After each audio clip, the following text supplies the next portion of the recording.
No sighting yet on a Monterey County jail inmate who walked off the grounds. It's been more than 26 hours on the run. But we are getting word from his mother. It sounds to me more like Monterey County Hotel, not Monterey County Jail. It's not the first time inmate James Rimby's escaped, and his mom has had enough. The exclusive story coming up in 6 minutes. It's 5 o'clock. Let's go. Now in high definition. Central Coast News right now. All right, if you thought it was feeling chilly outside, you haven't felt anything yet. We are set up for one of the coldest weekends of the season. Freeze warning for tonight, 30s for the areas in pink down to the 20s. Southern Salinas Valley. I'll have your forecast in just a little bit. First, let's get to today's top headlines. Jazz, over to you. So new information on yet another school shooting, this time close to home. A 16-year-old student flown to a hospital listed in critical condition tonight after being shot inside his high school classroom in Central California. The suspect is a 16-year-old fellow student at Taft Union High School, and that's about 2 hours from Los Angeles. I'm Jazz. This is Mark. While little information is coming in about who this gunman is, we are learning more about what unfolded inside of those halls this morning. Well, police say the gunman came late to school carrying a shotgun. He then went into one of his classes and shot a student. He tried shooting another until an unarmed teacher talked him into surrendering. Here's what we know. Police say the suspected shooter was armed with about 20 rounds of ammunition and specifically targeted the student he shot. One teacher was hit in the head by a shotgun pellet but was not seriously injured. Now, the chilling thing in all of this, school officials say that teachers attended a safety drill less than 2 hours before this shooting occurred. Here's what students had to say. Kid was just saying, I'm only looking for this person, just one person. And that kid kind of popped his head up behind where he was hiding and said, I'm sorry. And he just kept saying, I'm sorry. We kind of heard a gunshot, but it wasn't really loud. And then we heard screaming. And then our teacher just told us to get underneath desks. About 900 students go to the school, which is in Kern County. Reports just coming in say that it may have happened on the second floor of the school's science building. No word yet on the motive. Now, this comes on the same day Vice President Joe Biden said he'll deliver new proposals to prevent gun violence to the president by next Tuesday. Biden spent the day looking for middle ground with gun owners and the country's most powerful gun lobbying group, the National Rifle Association. And that task is nothing short of difficult. The White House is looking to ban assault weapons and high-capacity magazines. For more insight on the gun control debate and today's shooting at Taft High School, we are joined by retired FBI agent Dan Payne. Dan, good to see you. This student, again, did not use an assault rifle, but rather a shotgun. Does that trigger anything for you? Yes, it did. A shotgun's a very deadly weapon, but it's not part of the assault weapons ban. It is not traditionally considered an assault weapon. And you've worked on so many cases. Can I ask you what's next? I mean, are we talking about a solution here?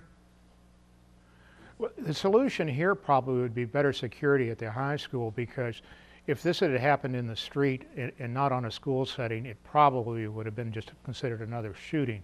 But because of the school setting, it reemphasizes the need for a heightened campus security and maybe close a lot of campuses, so students just can't walk on armed with a shoulder type weapon. Sure, and that debate, of course, will continue. Dan Payne, thanks for the insight. We appreciate it. And on that note, the shooting in California comes less than a month since the tragic shooting at Sandy Hook Elementary School in Connecticut, which sparked local schools to evaluate their security measures. That's right. For example, we want to start on the Monterey Peninsula. As we take you there, this is where some schools actually put up fences and set new alarms to help keep schools safe. Even the Monterey County Office of Education said it will be discussing its safety policies this month, but the superintendent told us security is a moving target, and they will never be done with increasing advancements in better technology or ideas. All right, up north in Santa Cruz, sheriff deputies are increasing their presence at different campuses so parents and students feel safe. Deputies, in fact, are visiting elementary schools across the area to interact with children and have them get used to the idea of officers being in the area. Some new information on this inmate on the run while the search continues for him after he escaped from the Monterey County Jail yesterday afternoon. We're learning more about 29-year-old James Rimby's past. It turns out he's a repeat offender when it comes to escaping, and this according to his mother, who spoke to Central Coast News today about the flaws with the county jail system. Central Coast News reporter Ricardo Navarro sat down exclusively with this woman who says the sheriff's department's security isn't paying attention. Lockdown at the Monterey County Jail. It was just after 2 Wednesday when inmate James Rimby, who was part of a work crew, walked right out the back door. And they said, we're on lockdown, and I said, well, yeah, you're on lockdown because my son just walked out of there. And Rimby's mom said it's not the first time. I think they need to take a better look at their history. Do you really think that somebody who has left is not going to leave again? Are you kidding me? Last June, while being transported from a Bay Area rehab center, Rimby jumped out of the transport van and took off across Highway 101. He was on the run for a month before police found him.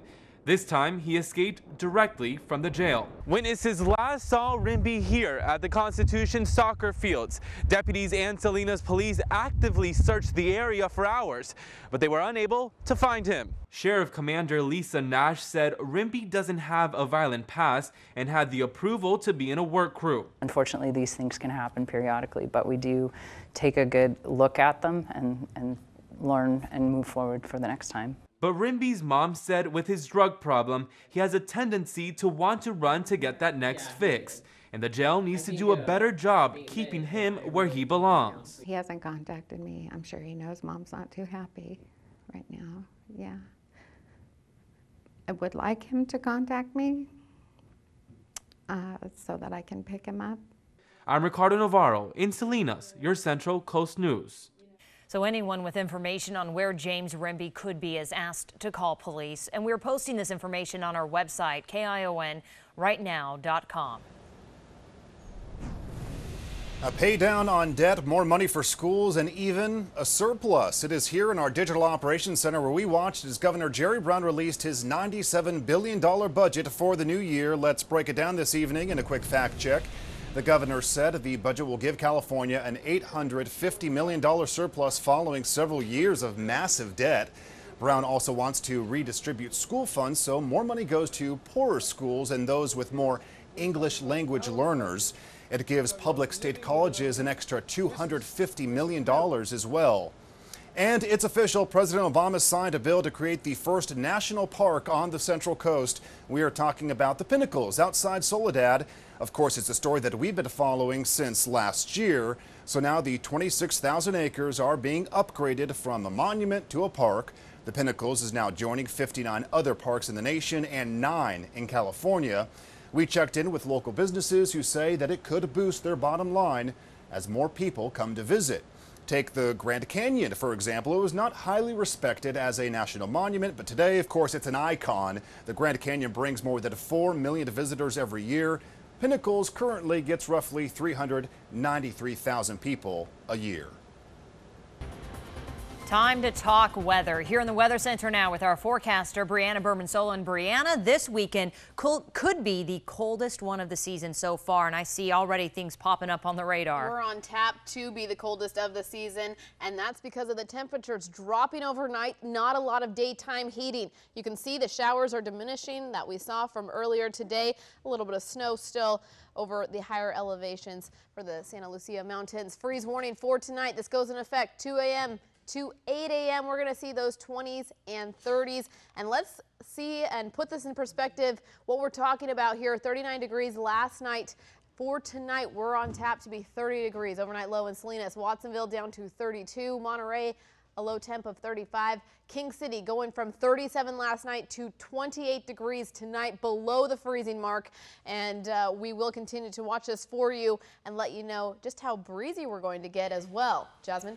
All right, so as we look toward more frigid temperatures here, places in the Santa Cruz Mountains already experienced icy roads, even some snow from the overnight drop. Our news reporter Marissa Pendergrass joins us live after exploring the mountains today. Marissa, what'd you find?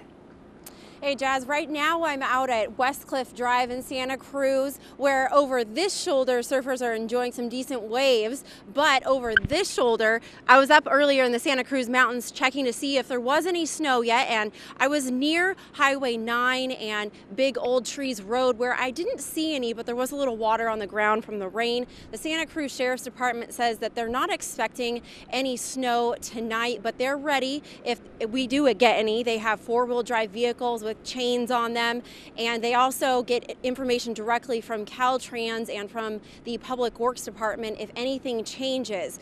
They say the last time we had any decent snow up in the Santa Cruz Mountains was a few years ago in the Boulder Creek area. So if anything changes, though, they say they are prepared. Jazz?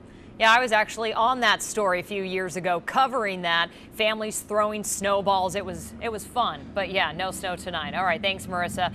Well, we're going to be watching the weather in Santa Cruz, of course, but take a look at the mountains around Salinas. Snow on top of Mount Toro this morning. And again, there could be more on the way, possibly. All right, Mark. All right, thanks, Jazz. Now to new information on this Target sign in Capitola. It has really been a bullseye for controversy since the day it opened its doors last summer. Despite the new store bringing in about 300 jobs to the area, neighbors were upset over the bright red sign and loud noise from the trucks that are coming through. And it seems after all this, they got their way. Target has agreed to turn off the lights overnight. In fact, they flew in top executives from the East Coast to announce the news. They had originally put on dimmers and even offered to add panels to the sign to make it less bright. Neighbors had held meetings and received 70 online signatures for a petition to make the changes. So we know it's Wednesday, but we have some good news for you for Manhunt Monday. Salinas police say they've arrested Cesar Villalobos after being featured just this Monday. Police say a relative of Villalobos saw him on the news and convinced him to turn himself in. Villalobos was wanted on charges of burglary and resisting arrest involving an incident at the Salinas Kmart. To see the others featured, though, on Manhunt Monday, head to KIONrightnow.com. Click the link at the top of the homepage. All right now, more local news. We told you last year about a local doctor who works with the Moss Landing Marine Lab that has a Hollywood connection. Jim Harvey was called out to the northern tip of Alaska to help 3 gray whales trapped in ice. Now, the true story with a Central Coast connection became that major motion picture as The Big Miracle, starring Drew Barrymore. And on that note, this next story could be a big miracle. A dozen killer whales trapped under sea ice in Canada now seem to be free. And locals, just like The Big Miracle, they were planning a rescue operation before they managed to escape on their own. So let's take the video full here. Time was about to run out after they were trapped for 2 days, but the wind shifted and opened a passage for the whales. Now the Canadian Department of Fisheries and Oceans is trying to locate them by helicopter.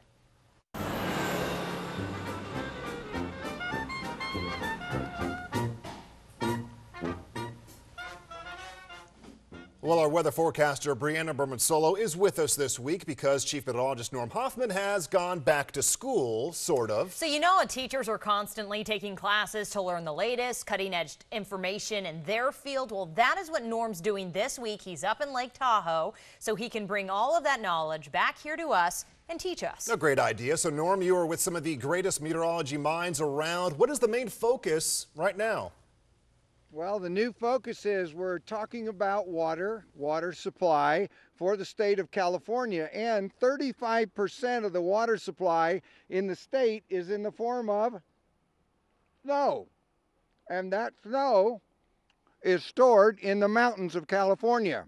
How does that snow taste? And scientists today are saying that the snowfall is lighter than normal and it's melting earlier than normal, which means reservoirs fill up earlier and it's more difficult. Our reservoir system was built many years ago to store the snow that runs off in the springtime. So they're saying it's going to be a difficult years ahead as we manage the water supply. So really, Norm, it doesn't matter how that snow tastes. Yeah, bigger discussion here. And we also hear forest fires are a big topic. Yeah, they have showed an interesting slide today where the forest fire activity has increased, and we all know we've seen more devastating fires recently. So with the snow melting earlier, that means drier fuel in the Sierras and the mountains, and basically that means more forest fires. All right, pretty cool. I know it's busy up there, lots to learn, but also I know you'll wax them up and get on the slope. Thanks, Norm. That's right. Central Coast News has created TV news that can now travel with you by launching one of the nation's first 24/7 mobile local news channels. Central Coast News 24/7 allows you to see local news anytime from your smartphone or tablet. Start watching right now by downloading the free SyncBack app for your iPhone or Droid. Want more information? Visit KIONRightNow.com. More news coming your way in just 2 minutes. You're watching Central Coast News with Mark and Jazz.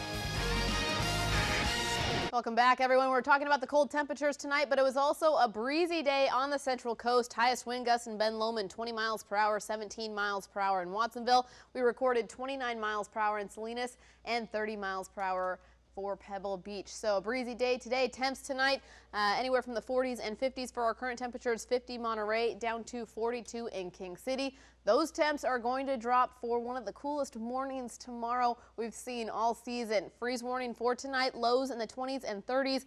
Partly cloudy for our Friday with cool and breezy conditions. Saturday morning, the coldest of the season. Let's take a look at what's going on. This cold front that pushed through California is leaving cold air behind it with some of those elements like clouds and the light showers that we saw earlier for today. Snow in some of the higher elevations above 3,500 feet. You can see we are drying out though across much of California, and if we zoom into the Central Coast, we are drying out here as well, just picking up a few light showers. Those will diminish into the evening hours, drying out for a cold evening ahead. 29 Gilroy, the low temp, 31 Santa Cruz, most spots below the freezing mark, 35 Monterey, 31 Salinas, and 28 degrees will be the low temp King City. 30s and 40s overnight across the state, 29 the exception here in Sacramento, 39 Monterey, and 39 Palm Springs. Tomorrow, not a lot of daytime heating, 40s and 50s for California, 47 Sacramento, 52 Monterey, and 57 will be the high temp in Palm Springs. Here on the Central Coast, another cool day on tap, 50 Gilroy, a high of 51 in Santa Cruz, and 50 in King City. Carmel, you're looking at a high of 50 degrees, 48 Big Sur, 50 in Soledad, and 49 Bradley. Cool for our Friday, and we're looking at partly cloudy skies. 50 will be the high temp. Those overnight lows in the 30s at the coast. We will see 50s as we look ahead into the weekend. Into next week, starting to warm up just a bit as we get into Wednesday and Thursday. We'll see those overnight lows warm up as well. Inland spots, that's where we're getting chilly with the freeze warning. Here we've got 28 degrees tonight, 27 on average for tomorrow night. We'll see those daytime highs in the 50s with partly cloudy to mostly sunny skies. More sunshine by the start of next week with a little bit warmer conditions for Wednesday and Thursday. Stay with us. More news ahead in just 2 minutes. This is Central Coast News, now in high definition.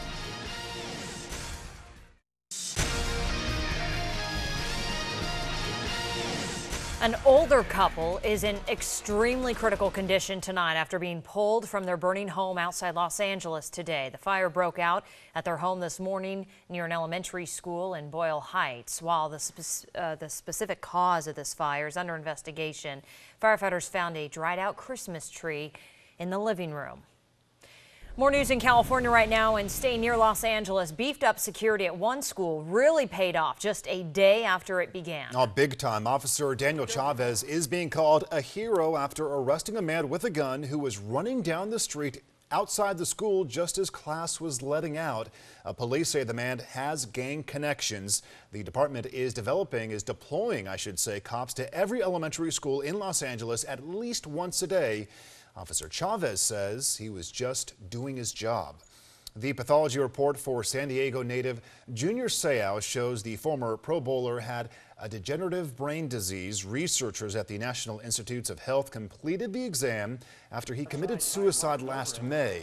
Seau is one of 34 former pro players and 9 who only played football in college to be diagnosed with this disease. So some Fresno homeowners who just were trying to get rid of some bugs ended up blowing up part of their house. Take a look. Firefighters responded yesterday to the house fire and found the garage door and windows had been blown out. The homeowner had set off a bug bomb but didn't turn off all the open flames inside the home, and that set off the explosion. You know what? The warnings are right on them. They're a very common device used, and many times they can be used improperly with an ignition source close by. Okay, so luckily no one was injured and the house did not suffer any serious damage. The nominations for this year's Academy Awards are released, but the ceremony isn't until February 24th. Still, we know the movie Lincoln leads the pack with 12 Oscar nominations. Still need to see this one. In fact, Daniel Day-Lewis, who plays the 16th president, was nominated for Best Actor, and director Steven Spielberg also got a nomination. Life of Pi came in second with 11 nominations. Les Miserables also up for Best Picture. Also worth noting here, Emmanuelle Riva, who stars in Armor, or Amor, the movie, is the oldest actress ever to get a Best Actress nomination. So a researcher at UC Santa Barbara is getting an Oscar for technical achievement. Theodore Kim helped create a new smoke and fire visual effects technique for the 2011 summer blockbuster Super 8. Along with other Oscar winners like Avatar and Alice in Wonderland, Kim worked with 3 former colleagues on this technique. Big congratulations. He's going to receive the award February 9th. In a health alert now, the nationwide flu outbreak, it takes a dangerous turn in Boston. In fact, the mayor has now declared a state of emergency in his city. 18 people across the state have died from the flu in recent weeks. And this map, it shows you the widespread outbreak. 41 states in total are seeing intense flu cases. That's about 5 weeks earlier than what's normally expected. You can see California is not in the dark red, and that is good. Let's get to your money. Stocks rallied today. The Dow closed up 81 points, ending the day at 13,471. The Nasdaq went up 16 points, closing the trading day at 3,122. A rise in weekly unemployment claims does not seem to be a drag on the market. Applications for jobless benefits rose last week by 4,000 to a 5-week high. Still, analysts say overall the reports show slow but consistent gains in the job market. Look at this loopy signature. It could soon show up on all new U.S. dollar bills. That's if Congress confirms Jack Lew as the next Treasury Secretary. But there's no word on whether President Obama will ask Lew to work on his penmanship. I like it. I think it's okay. Meantime, the makers of Monopoly are holding a Facebook contest for fans of the game to vote for a new token. But here's the thing, Monopoly will get rid of an old game piece. The new choices include a diamond ring, guitar, and helicopter. All 8 of the old pieces are up for elimination. The new version of the game, it comes out later this year. So we are asking you on Facebook tonight to sound off on the Monopoly change, and also, when was the last time you played a good old board game? Laura Albrecht said, to answer the last question, we played 4 to 5 board games with our kids just on Sunday. Dale Eggett said, why do we need to get rid of any of those, referring to the Monopoly game? Pulling up a comment from Byron and Marilyn Inductivo saying, in regard to Monopoly, that's an iconic game. Why change the tradition? It's un-American for Hasbro to do this. Many more comments there. Join the conversation. I think I'd go, though, for the helicopter. That's mine. I like, see, you I like probably to the keep diamond it, ring. Well, yes, but I also like to keep it classic. We'll see what they choose. Imagine a day when all of your gadgets can talk to each other. Your phone will control your television and your computer can run your gaming device. I can't keep up. This is all happening at the annual Consumer Electronics Show going on right now in Las Vegas. So that vision is becoming more of a reality. It's one of the biggest trends on the show floor. Gadgets that can talk to each other. A big TV trend this year, improvements in smart TV technology. For example, your TV could recognize what show you would want to watch even before you select it. Amazing stuff. A lion on the run in Virginia. Why it turned out to be more silly than scary. But the video is something you'll definitely want to stick around for. Stay with us.